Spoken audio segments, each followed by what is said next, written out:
don't know that we've ever had as many titles for a guest on the show as we're about to have right now, so we're going to throw him. There he is, Breland. You got the country, you got the rapping, you got the writing, you got the record producing. You got it all. So welcome to the show. And your beginning is also a little bit crazy because gospel music was the start, then you get the rap, then you get the country. If you had to tell somebody, hey, I'm Breland and I am, what do you say? I'm a musician. You know, I'm a creative, I guess would be the easiest way to put it. I mean, that is fair, actually. Lou tells us he's a creator, too, these days, and I kind of We're all influencers. Yeah, we're all influencers. Your biggest influence, when you go to country music, like, who do you look to? Do you have, like, a group of people that you kind of look at? Yeah, I mean, there's a few artists that have been pretty influential for me within country music. Vocally, I gotta go with Chris Stapleton. I gotta go with Gary LeVox from the Rascal Flatts. I gotta shout out Nelly, even though he's a hip hop artist to a degree, but he's really the first hip hop artist to cross over into the country space. Yeah, so Tim McGraw back in the day. Yeah. Yeah, I love that. You actually have a really cool event coming up, April 22nd in Nashville, Tennessee. I'm a Memphis guy myself. Breland and Friends, give us all the details, what it's all about.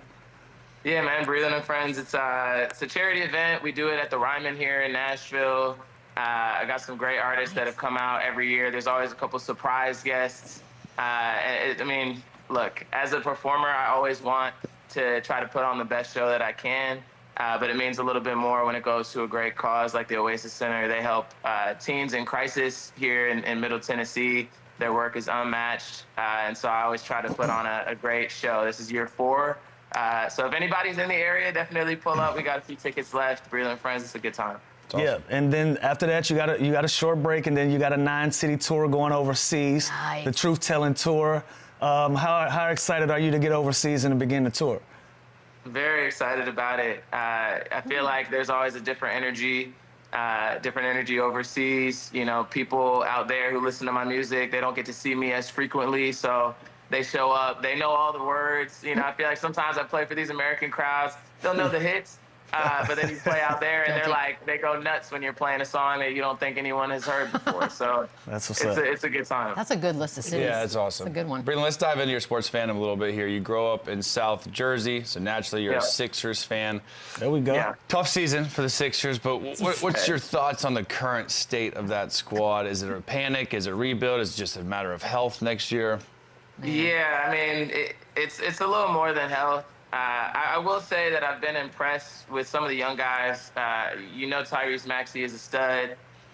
Been really impressed with what I've seen from Quentin Grimes and some of these younger, newer guys that have gotten minutes.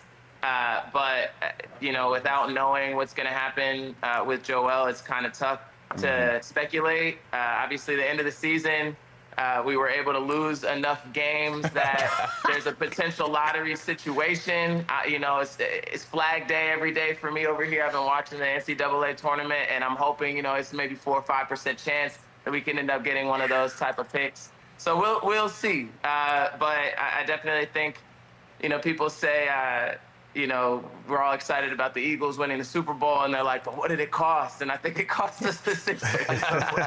Give something up. Would you consider this the most disappointing Sixers, you know, I mean, in your life? Was this the most, because the expectations were up there. Like, people, I thought they were going to be very good. The expectations were high. I think people were looking at us as a big 3. Okay, you know, maybe we can make some noise in the East, but, you know, it was a health thing more than anything else. You know, when you have 3 of your best guys and they only end up playing maybe 10 games together over the course of the season, what do you expect? And I think you could look at any of the big 3s on some of these other contenders. If you take 2 of those guys out for the majority of the season, they're probably not going to produce. So it was disappointing, but I think that I understand why it happened. So put your GM hat on this summer.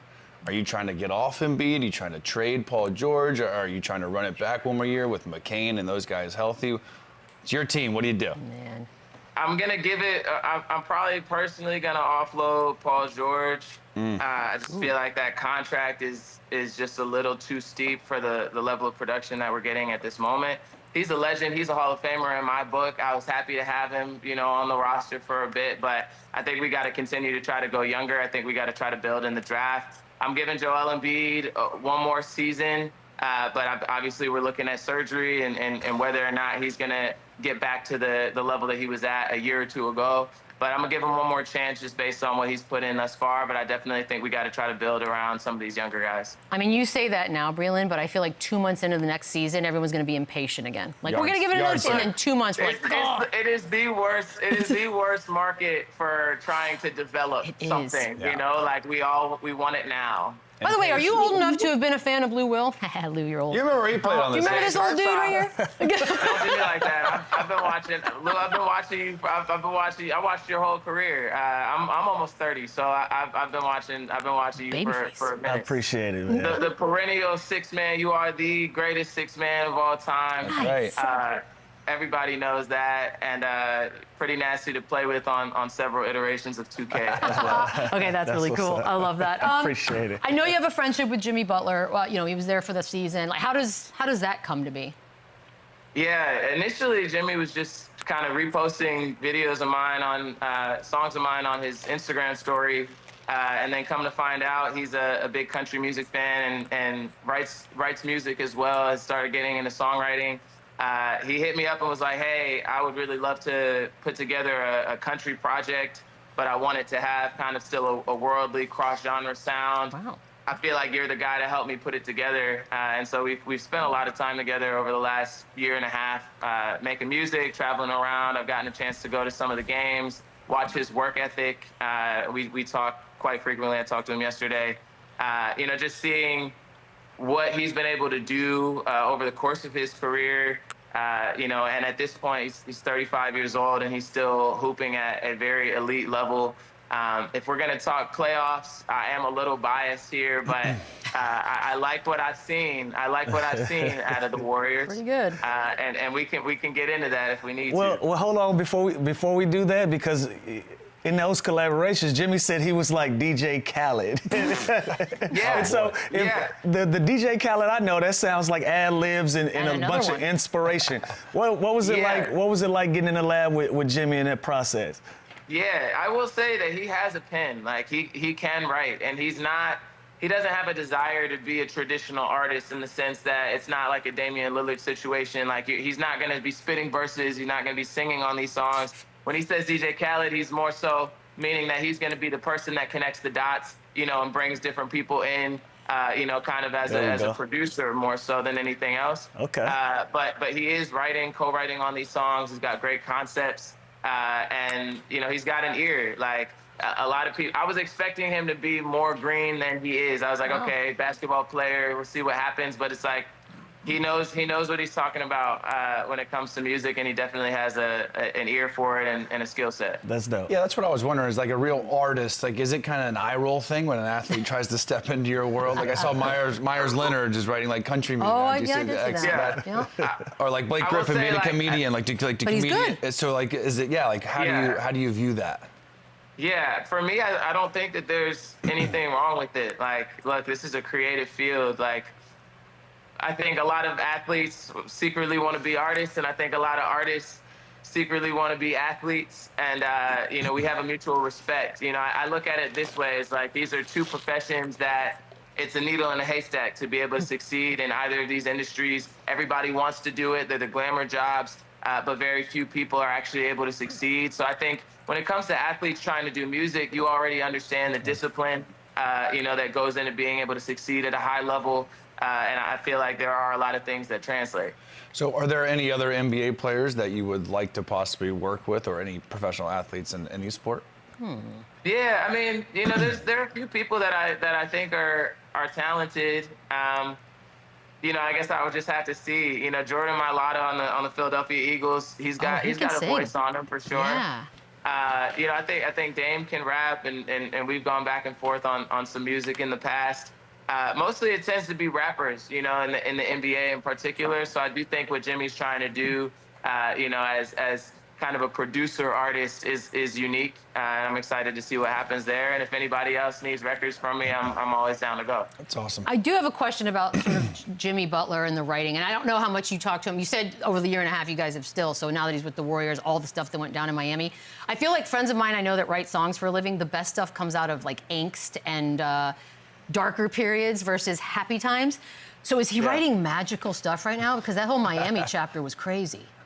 Yeah, he's got a lot to talk about. You know, I mean, Jimmy, he tends to keep his personal life pretty private, but he's gone through some things that you could see in the Starting Five doc on Netflix. You know, he's lived some life, and he's an eccentric character. He knows a lot of different people, and he's experienced some things that, you know, would blow a lot of people's minds. So he definitely is never at a loss for concepts or at a loss for words.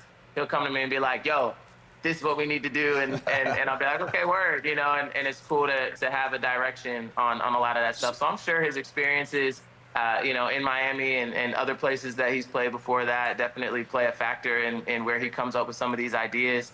But, you know, I think for him, it's just kind of a really healthy outlet.